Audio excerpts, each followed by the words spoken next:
people known to have been killed in Myanmar following a powerful earthquake has risen.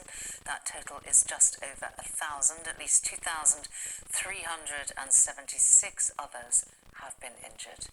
The 7.7 magnitude quake was felt across Southeast and Central Asia. Myanmar and Thailand bore the brunt of its impact.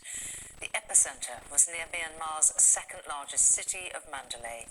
Experts warn that tens of thousands may have been killed there and in surrounding villages. Several buildings collapsed in Bangkok, where rescuers are trying to find workers who are trapped under the rubble. And the earthquake was so powerful and so close to the surface that tremors travelled hundreds of miles also to Vietnam and Bangladesh. Footage from Myanmar has been slow to emerge, but these new pictures show monks filming the moment a building collapsed. This was taken just west of Mandalay. Infrastructure has been damaged over a large area, including roads like this one. And international aid has begun arriving in the country. These pictures show an Indian Air Force cargo plane carrying humanitarian aid and rescue teams to help with the aftermath. Pregnant women are among the survivors of Friday's earthquake in Myanmar who have been rescued from the rubble as search and rescue efforts continue. The death toll so far stands at more than 2,000 people, but that number comes from the ruling military junta, which has a history of suppressing the scale of disasters. The quake was also felt in neighbouring Thailand, from where Nick Marsh sent us this report. Prayers for the dead and for those still not found. Naypyidaw is around 170 miles from the epicenter of this earthquake, but it wasn't spared from its destruction. Our colleagues at the BBC Burmese service have managed to send back these images from Myanmar's capital. They say the smell makes it plain that there are still many bodies buried in the rubble.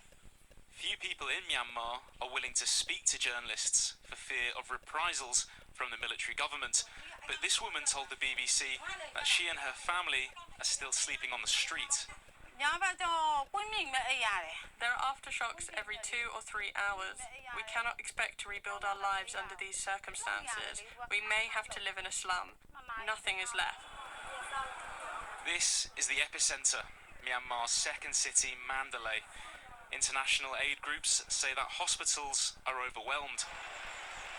800 miles away in Bangkok, another grim discovery. A woman who'd been working at this construction site when a partially built tower came down on Friday. She's the 12th person to be found. But dozens of workers remain unaccounted for here. The operation behind me is well into its 4th day, and the inevitable question now is, when does this stop becoming a search and rescue operation, and when does it become search and recovery?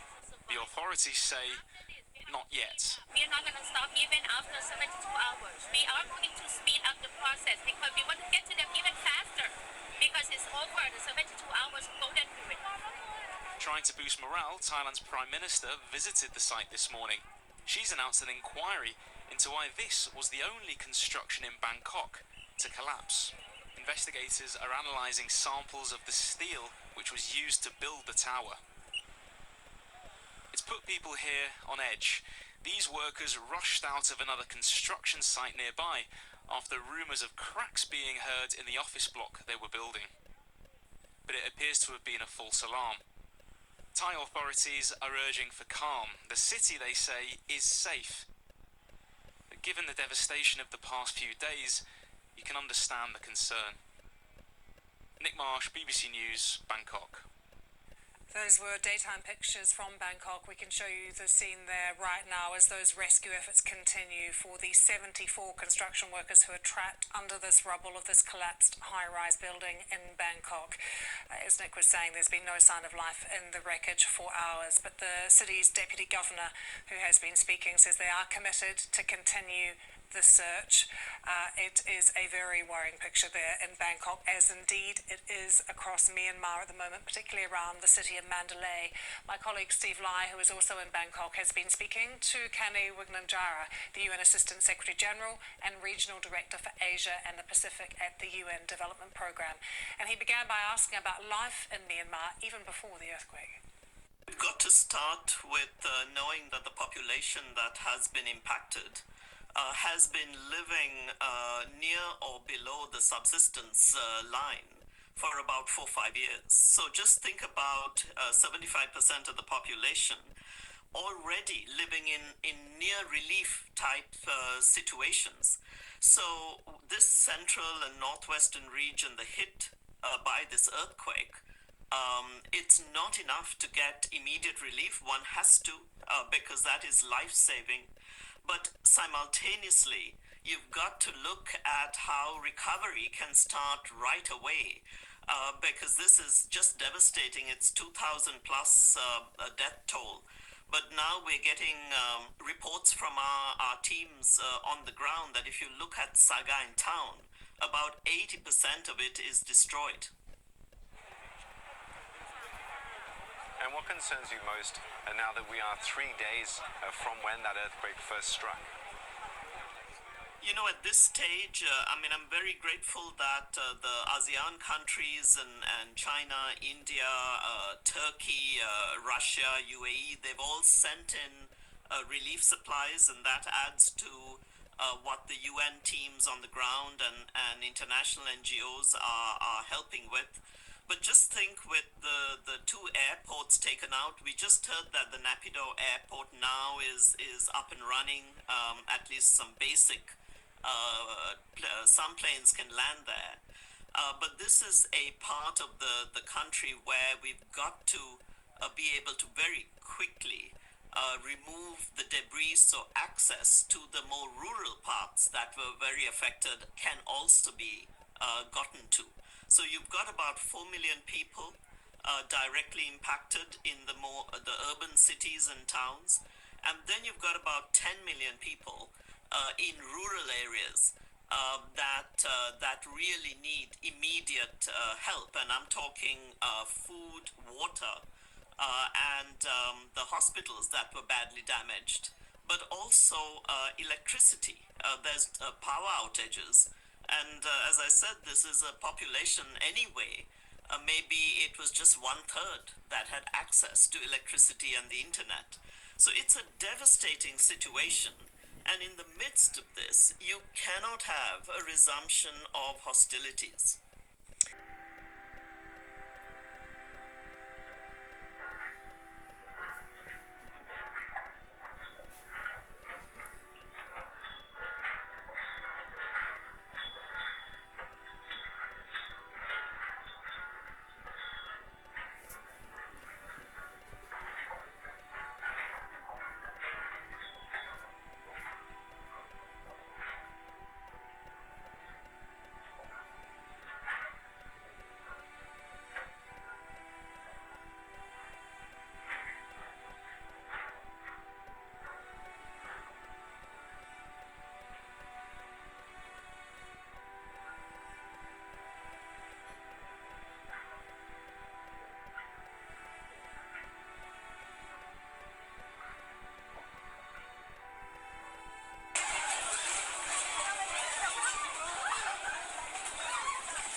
teams across Myanmar are in a race against time to free survivors trapped underneath the rubble after a powerful earthquake struck the country on Friday. Hundreds of people are still unaccounted for, with the current death toll over 1,700 people. Our Asia correspondent Cordelia Lynch has this latest update for you.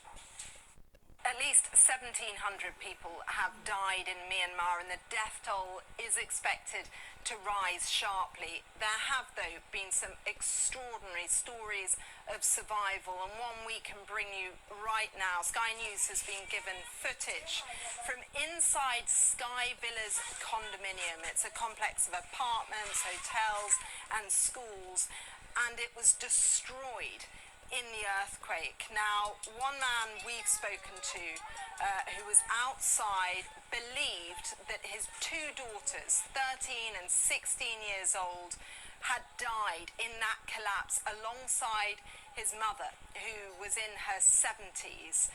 He actually appealed for help online to get those bodies out and to lay his loved ones to rest. But unbeknownst to him, they survived. They were actually inside and they were filming everything, and we can show you that footage now. The grandmother, his mother, a bloodied face, looking very bewildered alongside her two granddaughters. Now, rescue workers managed to get to them, and they used a hammer to chisel through the brick and to try and feed them water. They were able to pull the three people out, to the delight, of course, of their father. And there have been other examples of people surviving against all odds, and it has largely been people using their own bare hands to pull out their neighbours, their family members, because the rescue teams haven't been there in large numbers, certainly not yet anyway, and they are in desperate need of aid. The ruling military junta say they will provide it, but as this ongoing operation continues, they are dropping bombs, carrying out airstrikes in some of these affected areas, and that is just adding even more jeopardy to an already perilous situation. Bangkok may be 800 miles from the earthquake's epicenter, yet the tremors were still devastating. This building was under construction. The whole building collapsed. The crane atop the structure coming down along with 30 stories, sending clouds of dust through the streets and people running. 8 people are dead, with more than 100 missing.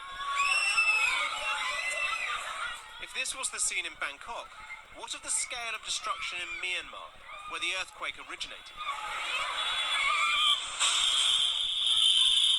It was here in Mandalay, the city closest to the epicenter, that the quake was first felt after midday. At the city's airport, the sirens ringing, the people crouching, before being ushered away from the main building. News only slowly emerged through the day in a nation ruled by a military junta amid a civil war, and where the media is tightly controlled. As state-run TV announced a state of emergency in multiple regions, they initially offered only images of broken glass and smashed pots. Yet this was an earthquake similar in strength to the Turkish one in 2023 that killed tens of thousands. And so these are the scenes that tell a clearer story. In Naypyidaw, a woman and child lay trapped, their cries broken by the slow work of a chisel. In Mandalay, the bridge that once spanned the Irrawaddy River now runs into the water below. Elsewhere in the city, Buddhist monks looked on in shock.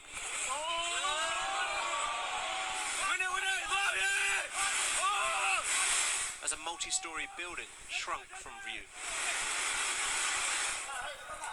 With military TV now showing the scenes in the junta's capital, Naypyidaw, authorities made the rare request for international help. Previously, such as during a cyclone 2 years ago, they were criticised for restricting aid to regions affected. But with more than 100 reported dead and over 700 injured, the junta's call for assistance perhaps points to a realization about just how high the death toll could climb. The US Geological Survey said there could be thousands of fatalities, as this was a shallow quake along a vast rupture line. Its force felt far and wide, not least in Bangkok, where it caused chaos. People ran from high-rise apartments and offices. The quake and its aftershocks causing a skyscraper waterfall as a rooftop pool was emptied onto the street far below. I didn't realise it was an earthquake at first, but then I saw the table shaking, and the chair and computer swaying too. I knew for sure when I heard the noise of the cracking walls and glass.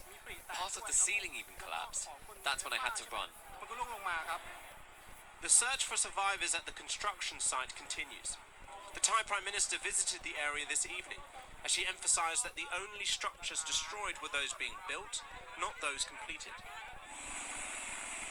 Not so in Myanmar, where the buildings are of far poorer quality, and where the full scale of this tragedy is still not yet known.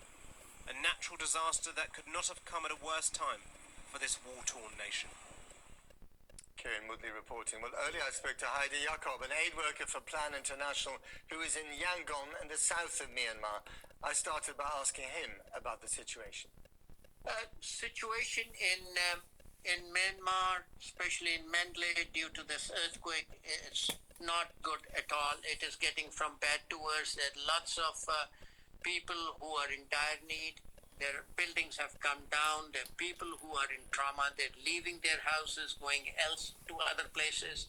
So everything is happening at the same time on top of whatever was happening in Myanmar. So this is add-on on already protracted crisis which were taking place in this country. And give us some idea of the city of Mandalay. Were there lots of high-rise buildings that might have collapsed? What was the infrastructure like? Mandalay is a mixture of both old and new buildings, but old buildings are more, new buildings are less. They are not very high, tall buildings as you get to see in Yangon or in Bangkok. The damage is more to the older buildings, which were about like 20, 30, 40 years old buildings. But Mandalay has a lot of older buildings because it was an older capital of Myanmar. So there are historical buildings which also got impacted because of this. And are we getting any ideas of the numbers of casualties? The numbers reported by the government are 144 at this point in time. The death and injured are in 700s and some. So, but these are very conservative numbers. These are the ones which I think the bodies have been identified and they know that these deaths have taken place. But all the people who are maybe under the rubble at this point in time, their number cannot be ascertained. Hopefully tomorrow we'll have a better information about it. We don't feel that the numbers will stay at this. They are likely to grow because what we get to hear from my colleagues who are in Mandalay, that there are lots of people who got killed because they were in prayer at that time, and the mosque roof fell on top of them. So I don't know that is included in this or they are not. So there's a lot of ifs and buts in this time. The communication between Myanmar and Mandalay is not working well. In fact, it's not working at all. We tried to get in touch with our contact persons in Naypyidaw.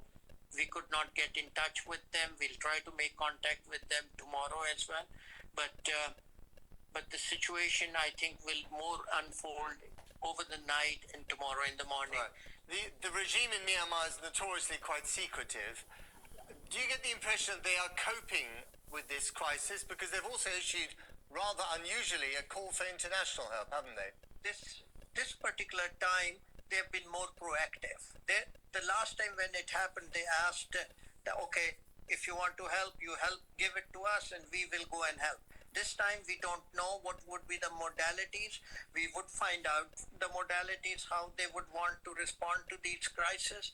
But I'm hopeful that because the magnitude of problem and the geography is much larger than the last time, so they will be more open Heidi Jakob, thank you very much indeed. The man filming shouted a warning, but it took just 3 seconds for the entire skyscraper to collapse. He kept recording as he and his co-workers fled in terror and were engulfed in dust. Across Bangkok, people watched in horror as the building, with a construction crane on top, crumpled to the ground following a massive earthquake. A major rescue operation swung into action, with 90 people trapped in the mound of rubble and twisted metal. The dashcam on Jack Brown's car filmed the moment the multi-story disintegrated. I think the immediate concern is, what's going on? Are we going to be okay? And then I said to my girlfriend, let's go. Let's just try and get out of here, because it was starting to get quite congested. People were driving quite strangely, and I just wanted to get away. And then suddenly we've seen the building collapse just to the left in front of us. The epicenter was in neighbouring Myanmar, where it struck during Friday prayers. This mosque caved in on the worshippers inside. A group of monks, cowering outside the ruins of their temple, watched as another building nearby collapsed. At Mandalay airport, passengers and staff crouched in fear on the tarmac as the tremors continued. The terminal building too dangerous, as first a magnitude 7.7 earthquake struck, then an aftershock 6.4 in strength. In the Burmese capital, the general hospital was quickly overwhelmed. The sounds of heart monitors and screams of pain, punctuating an air of chaos in a mass casualty area set up in the car park. For the past 4 years, Myanmar has been gripped in a bloody civil war, and now nature has inflicted a disaster on its people. The country is largely cut off from the world, and communications inside are restricted. So the scale of loss they are facing is still unknown. The military junta issued a plea for the humanitarian support they have blocked since the coup. I would like to invite every organisation, every people, to provide aid. Thank you. The quake hit at around 1 p.m. local time and was so powerful it reached the Thai capital hundreds of miles away, causing its many high-rise buildings to sway, some rooftop pools producing crashing waves like the ocean, while others created cascading waterfalls.